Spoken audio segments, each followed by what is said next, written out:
Spring Framework tutorial, I have explained you dependency injection, XML based configuration, and what is Spring Framework all together. But in this video, I will going to explain you annotation based configuration, and what is this and how we can use in our Spring framework. Actually, in my previous video I have explained you XML based configuration, and we had to define a lot of configuration in bean.xml file for creating for using XML based configuration.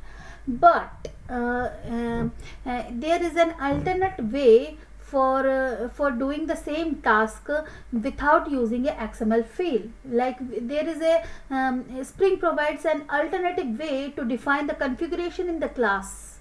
Okay, so we can define the configuration in the class itself. We do not need to add any different XML file to make the configuration, and that is done by annotation of a relevant class, methods, or field declaration. So if you for example, if we both have XML based configuration and annotation based configuration, then what will happen, like we can use both as well.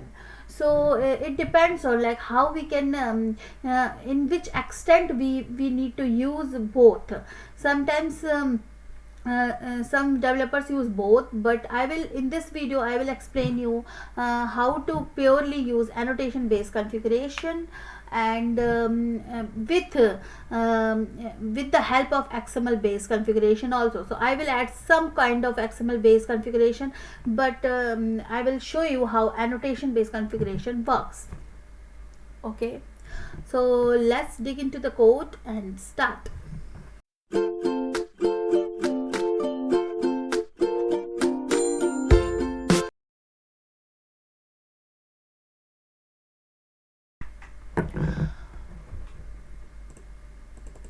So if you can see in my previous video, I have used a spring.xml file for performing the XML based configuration.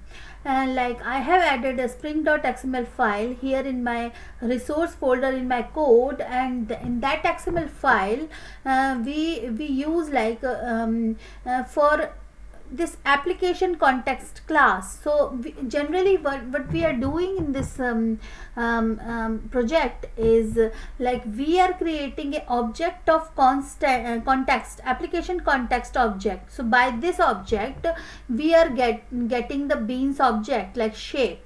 So this shape is coming from spring.xml, and when the shape is just a id, so when we write shape, it refers to this triangle method. And this is the XML based configuration. Like we use annotation context class.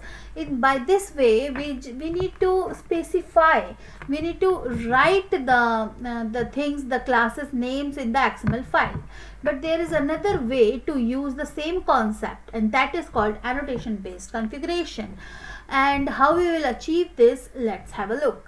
So what we will do is, like in this spring.xml file I have added this triangle class reference, and by this way when we run this app.java class, or then this instead of shape it gets the triangle class and draw the triangle. And same if we want to add circular,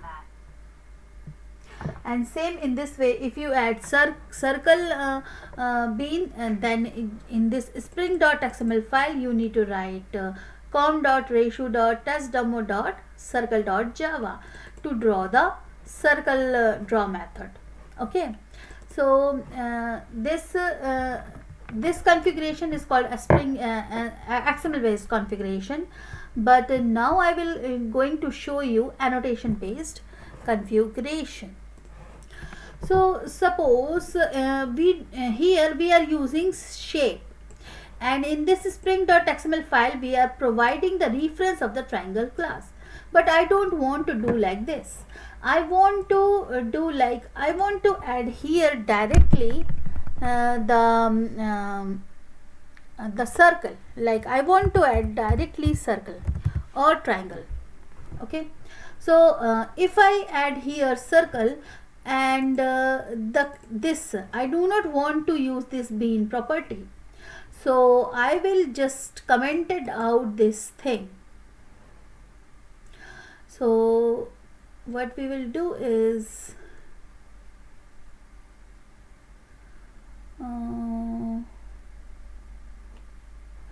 resources and add block comment. So I have commented out this. By this way you can add a block of comment also by the just simple click. Okay, so we save this and just try to run it. What happens? So I right click that and run on.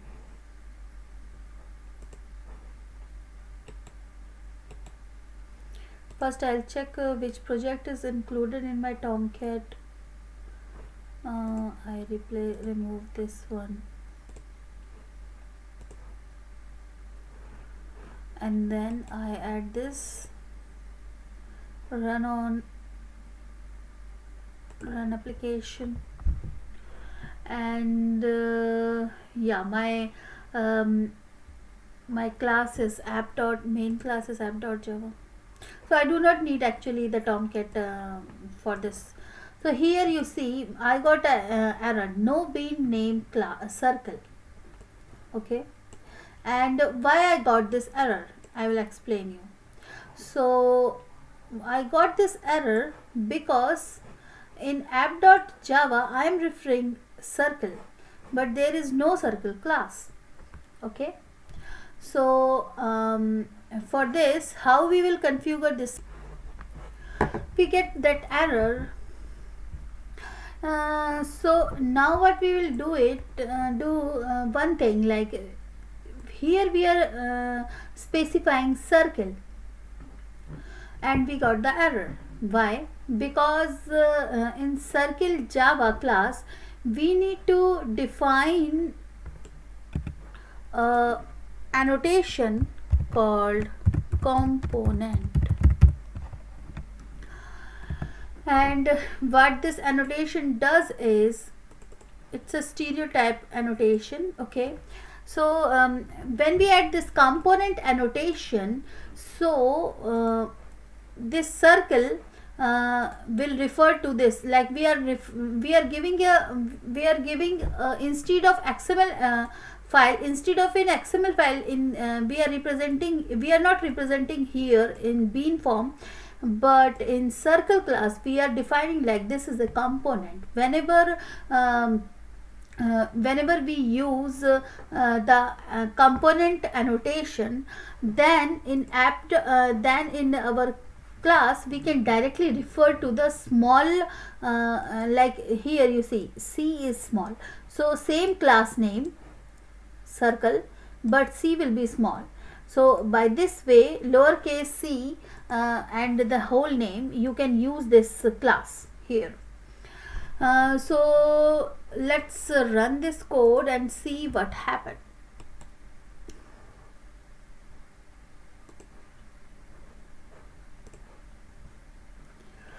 Oh, and we get again one error, says no bean name circle available. And you know why? Because it's throwing this error or exception, because every time when we run this code, it look into this spring.xml file and ask for bean. But so we haven't tell, like we tell our class that it's a component, but we haven't tell our spring.xml file or our application that we are going to use annotation based configuration. So for doing this, we need to add one specification here, like component. Oh, sorry. We need to add one. We need to add here some beans, and that will be context. So How can we add those beans? I will add the information in the description box, so you can have the code there, but here I am adding like this. So I have added this part here, like first I added context, spring context reference, and then I added the spring schema URL, and then I will provide this thing in my description box, so you will get the information, or you can just google it, how to add a string annotation based configuration for beans, and you can find this information on the internet as well. So here I have the special thing is here, the context component scan base package. So when we provide base package, like my base package is com.reshu.testdemo, where all my class file component files are present, like circle class.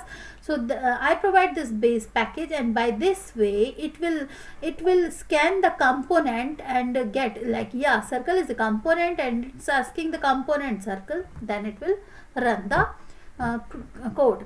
So now let's see if I am getting any error or it's successfully running. So let's start.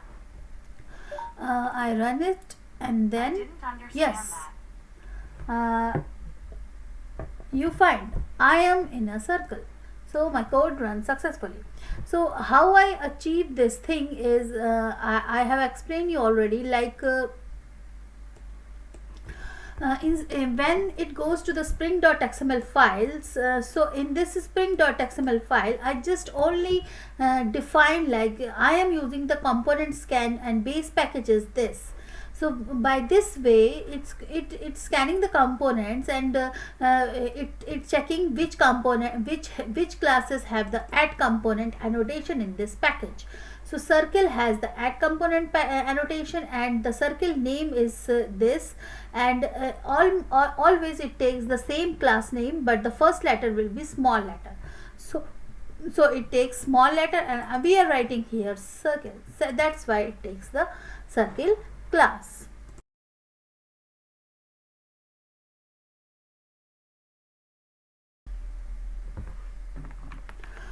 So instead of circle, if I write here triangle, so again it will throw an error. Let's have a look. See, it's again throwing an error and saying like no bean named triangle available. So what we need to do is just we need to add annotation here, like add component,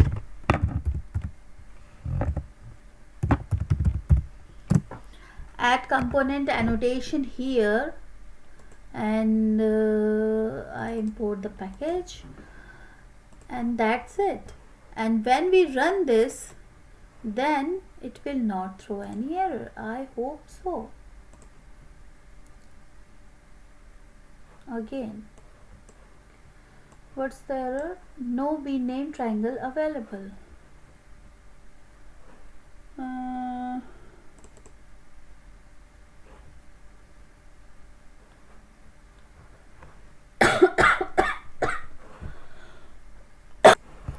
Sorry for this disturbance. I got this error because I haven't write the correct name, triangle. Now it will not throw any error.